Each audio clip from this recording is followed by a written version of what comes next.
आ जाती है मोटी मलाई की परत? अगर हाँ, तो आज हम एक ऐसे षड्यंत्र से पर्दाफाश करने वाले हैं जिसको सुनकर आपके होश उड़ जाएंगे।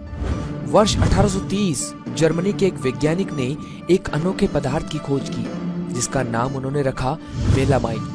ध्यान से समझिए दोस्तों, सीमेंट जैसा दिखने वाला सफेद रंग का यह पाउडर बहुत चमत्कारी था। जैसे ही इसे वैज्ञानिकों ने फॉर्मल्डिहाइड के साथ मिलाया और बहुत अधिक ताप पर गर्म किया तो यह पदार्थ एक मोल्डेबल मटेरियल में बदल गया जो वर्चुअली अनब्रेकेबल था। फिर इस पदार्थ को अपने हिसाब से साँचों में ढालकर विभिन्न उद्योगों जैसे प्लास्टिक उद्योग, खाना खाने के बर्तन, चाय के कप और फ्लोर की चमकदार टाइल्स बनाने के लिए प्रयोग किया जाने लगा। दुष्ट बुद्धि इंसान ने धीरे धीरे पता कर लिया कि मेलामाइन में 67% नाइट्रोजन होती है। यहाँ पर आपको बता दें कि किसी भी खाद्य पदार्थ में प्रोटीन की मात्रा कितनी है इसका टेस्ट एक विशेष विधि केल्डेल टेस्ट से किया जाता है, जिसमें यह देखा जाता है कि उस पदार्थ में नाइट्रोजन की मात्रा कितनी है। अधिक नाइट्रोजन मतलब खाद्य पदार्थ में प्रोटीन की मात्रा अधिक है।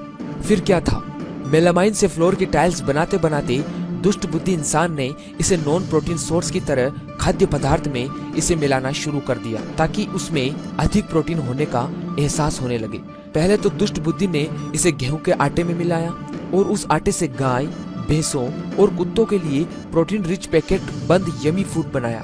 पर लैब में जब इस फेक हाई प्रोटीन डाइट को टेस्ट किया जाता तो उसमें मेलामाइन की मिलावट के कारण खूब नाइट्रोजन मिलती, जिससे लगता कि वास्तव में भर भर के प्रोटीन है इसमें। तो मेलामाइन मिला खाना खा खाकर कितनी गायें मरी होंगी इसका डाटा तो पूरी दुनिया में किसी के पास नहीं, किंतु मेलामाइन मिला पशुओं का प्रोटीन रिच फूड अमेरिका में खूब पकड़ा गया और बाद में 2010 के दौर में इस पर बैन भी लगा। अब भारत तो भारत है, यहाँ तो कंकड़ हजम, पत्थर हजम, किसी पर कुछ फर्क नहीं पड़ता। पशु पूरी दुनिया में कम से कम 1 दशक तक मेलामाइन मिला खाना खाते रहे और यह जहर खाकर मरते रहे। किंतु वर्ष 2008 में दुष्ट बुद्धि को नया आइडिया आया। दुष्ट बुद्धि ने सोचा कि पशु ही क्यों, दूध पीने वाले छोटे बच्चे के यमी मिल्क पाउडर में भी तो इसे मिलाया जा सकता है और बच्चों के लिए इसे खरीदते भी ज्यादा है, तो क्यों ना मेलामाइन को डायरेक्ट ड्राई मिल्क फॉर्मूला में मिलाया जाए ताकि उसमें खूब प्रोटीन पड़ी हुई दिखाई दे। बस दुष्ट बुद्धि ने इसे इन्फेंट मिल्क पाउडर में मिला दिया और खूब प्रचार किया कि यह दूध का पाउडर प्रोटीन से भरपूर है।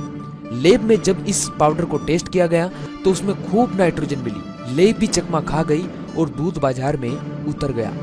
सबसे पहले यह दूध मिलावटखोरों के सरदार चीन में उतारा गया, किंतु जब इस मेलामाइन मिले दूध को पी पी कर चीन के 3 लाख से अधिक बच्चे एक साथ बीमार पड़ गए तो सन 2008 में चीन सरकार ने इस मिलावटखोरी को पकड़ लिया।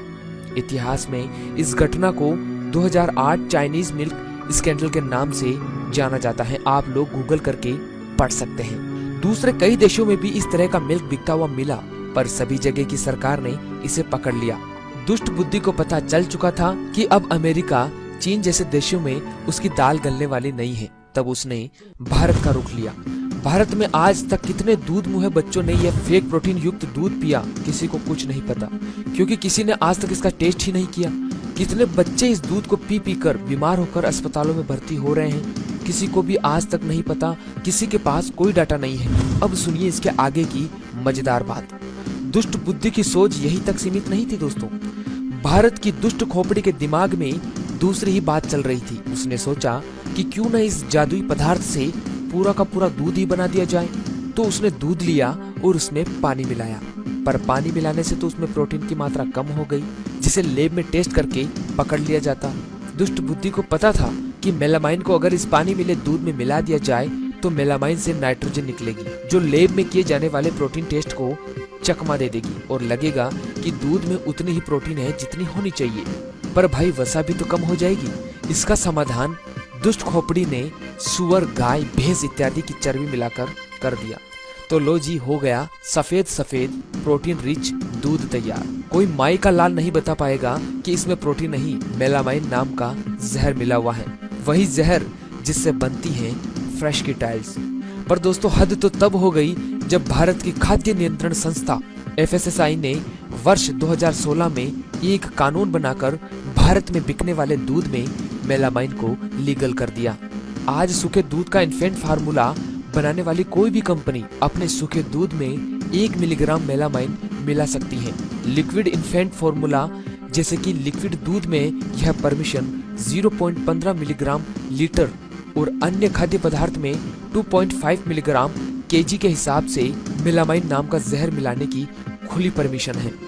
दोस्तों, क्या मजबूरी थी एफएसएसआई ने दूध और इन्फेंट मिल्क पाउडर में इस जहर को मिलाने की परमिशन क्यों दी, यह तो एफएसएसआई जाने। पर परमिशन के ऊपर पैकेट में बिकने वाले दूध में कितना मेलामाइन वास्तव में डाला जा रहा है, इसका डाटा शायद ही किसी के पास हो। पर आजकल आपने देखा होगा पैकेट के दूध में बहुत मोटी मलाई की परत आती है। यह मलाई नहीं, फ्लोर की टाइल्स बनाने वाला सफेद मेलामाइन है। मेडिकल साइंस में भी यह प्रूव हो चुका है कि मेलामाइन एक बहुत ही खतरनाक किस्म का जहर है।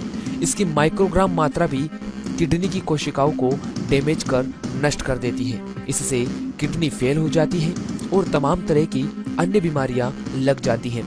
मेलामाइन के कण गुर्दों में जमा हो जाते हैं और सफेद टाइल्स के फर्श जैसी पत्थरी बनाते हैं। इसके संपर्क में आने वाली कोशिकाएं ROS नामक केमिकल बनाती हैं, जो खतरनाक कैंसर पैदा करती है। इसके ऊपर वर्ष 2015 से लेकर अब तक सैकड़ों रिसर्च पेपर आ चुके हैं। डॉक्टर, वैज्ञानिक लोग चाहें तो गूगल पर सर्च कर पढ़ सकते हैं। दोस्तों, आपके हमारे दूध मुहे बच्चों के ऊपर यह लीगल जहर खाकर क्या असर पड़ रहा होगा, आप सोच सकते हैं। जब दूसरे देशों में यह बैन हो सकता है तो हमारे देश में क्यों नहीं। दोस्तों, अगर हमको अपने बच्चों और खुद को इस जहर से बचाना है तो हमें इस जहर के खिलाफ आवाज उठानी होगी और इसे हमारे देश में जितने भी खाए या पिए जाने वाले खाद्य पदार्थ में इसके इस्तेमाल पर पूर्ण रूप से प्रतिबंध लगाने के लिए आवाज उठानी चाहिए। तो दोस्तों, एक बार फिर साथ हो जाइए इस मिशन में और हर एक व्यक्ति तक इस वीडियो को पहुंचाए ताकि वो मेलामाइन के इस सफेद जाल से बाहर निकल सके। ये मिशन आपके बिना संभव नहीं है, इसलिए हर एक मित्र वीडियो को शेयर करें